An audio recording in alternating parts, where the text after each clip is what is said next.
जय हिंद दोस्तों। किसी भी देश के लिए तीन स्थितियां बिल्कुल खतरनाक होती हैं, किसी भी समाज के लिए खतरनाक होती हैं। अलगाववाद, चरमपंथ और आतंकवाद।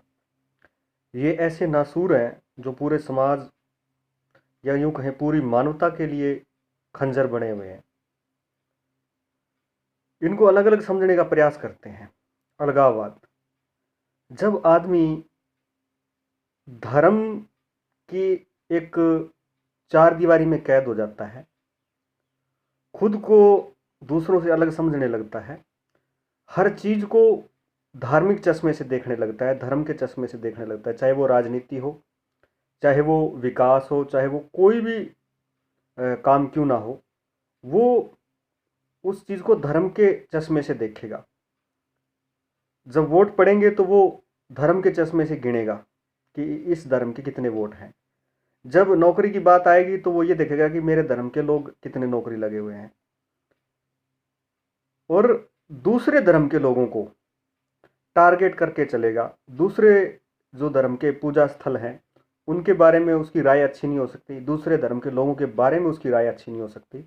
वो अपने धर्म के लोगों का हर अपराध जो है उसको धार्मिक आधार पर सही ठहरा देगा, लेकिन दूसरे धर्म के लोगों के अच्छे काम भी जो है ना वो उनको गलत कहेगा, उनको स्वीकार करने के लिए तैयार नहीं होगा। उसके मन में कहीं ना कहीं जो एक वो खुद समाधि ले लेता है, चारों तरफ से वो जो है खिड़की और दरवाजे बंद कर देता है, जहाँ से मानवता, समानता या भाईचारे की जो हवा है वो अंदर आती है, और इस प्रकार जो वो एक दायरे में कैद हो जाता है। इसको हम अलगाववाद कहते हैं। ये अलगाववाद जब आगे बढ़ता है तब इसे चरमपंथ कहते हैं। चरमपंथ के अंदर क्या होता है, ये अलगाववादी लोग अपने धर्म के लोगों को ये दिखाते हैं कि दूसरे धर्म के लोग जो हैं उनका शोषण कर रहे हैं, उन पे जुल्म कर रहे हैं, और दूसरे धर्म की वजह से जो है उनका अपना धर्म खतरे में आ गया है। इस प्रकार जो है ये लोगों को भड़काते हैं, बड़ी भीड़ों को इकट्ठा करते हैं, और राजनीति जो होती है उस पर दबाव बनाने का प्रयास करते हैं। ये उन लोगों को दिखाते हैं कि हमारे पास धर्म के नाम पे इतने सारे लोगों को हमने इकट्ठा कर लिया है, और अब जो है आपको हमारी सही और गलत दोनों ही बातें माननी पड़ेंगी। और ये जो लोग होते हैं एक बुरी तरीके से इन लोगों को मोबिलाइज करते हैं, अपने धर्म के लोगों को इकट्ठा करते हैं और उनको विध्वंसकारी घटनाओं के लिए प्रेरित करते हैं, जैसे बसें जलाना या दूसरे के पूजा स्थलों पे हमले कर देना, दूसरे धर्म के जो मतलब ये कह दें जानकार होते हैं उन पे हमले करना, जैसे पालघर की घटना हुई। ये एक चरमपंथ की घटना थी, 3 साधुओं को जो है भीड़ ने पीट पीट के मार दिया। तो ये इसको हम चरमपंथ कहते हैं। तब ये लोग जो है अलगाववाद की एक ऊपर की सीमा को, सुपरविजन को प्राप्त होते हैं, जब ये अलग विचारधारा से निकलकर एक उग्र विचारधारा की तरफ चल पड़ते हैं।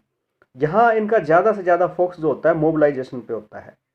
और तीसरा होता है आतंकवाद। जब अलगाववाद और चरमपंथ अपनी अंतिम अवस्था को पहुंचते हैं तब ये लोग जो है बंदूकों से, बमों से जो है अपहरण, किडनैपिंग जैसे कार्यों को अंजाम देते हैं और सरकार के विरुद्ध खड़े हो जाते हैं, सशस्त्र बलों पे हमले करते हैं, फौज पे हमले करते हैं, पुलिस पे हमले करते हैं, सरकारी जो हमारा तंत्र होता है उस पे हमले करते हैं, और किसी तरीके से जो है ये सरकारी मशीनरी को फेल करने की कोशिश करते हैं। और धर्म के आधार पर अलग देश मांगना या कानून के स्थान पर धर्म को लागू करना, ये इनका प्रयास होता है। जैसे आज हम तालिबान की बात कर लें, अफगानिस्तान में मुसलमान तो हैं लेकिन अफगान नागरिक नहीं है, क्योंकि वो कुछ भी होने से पहले ये समझ लेते कि हम सिर्फ मुसलमान हैं। अब वो मुसलमान तो हो गए हैं लेकिन अच्छे नागरिक, अच्छे सिटीजन, अच्छे शहरी नहीं बन सके। यही धार्मिक आदमी का हाल होता है। जैसे कुछ समय तक पंजाब में रहा या जम्मू कश्मीर में रहा, उन लोगों ने कभी खुद को भारत का नागरिक नहीं समझा। अगर समझा तो एक अलग धर्म का जो है ना वो समझ लिया, धर्म का नागरिक कह दें, या सिर्फ धर्म का ही इंसान समझ लिया, राष्ट्र का इंसान नहीं समझा। इस तरीके से अलगाववाद, चरमपंथ और आतंकवाद, ये अलग अलग 3 प्रक्रियाएं होती हैं जिनसे गुजर कर कोई भी समाज जो है अति को प्राप्त होता है।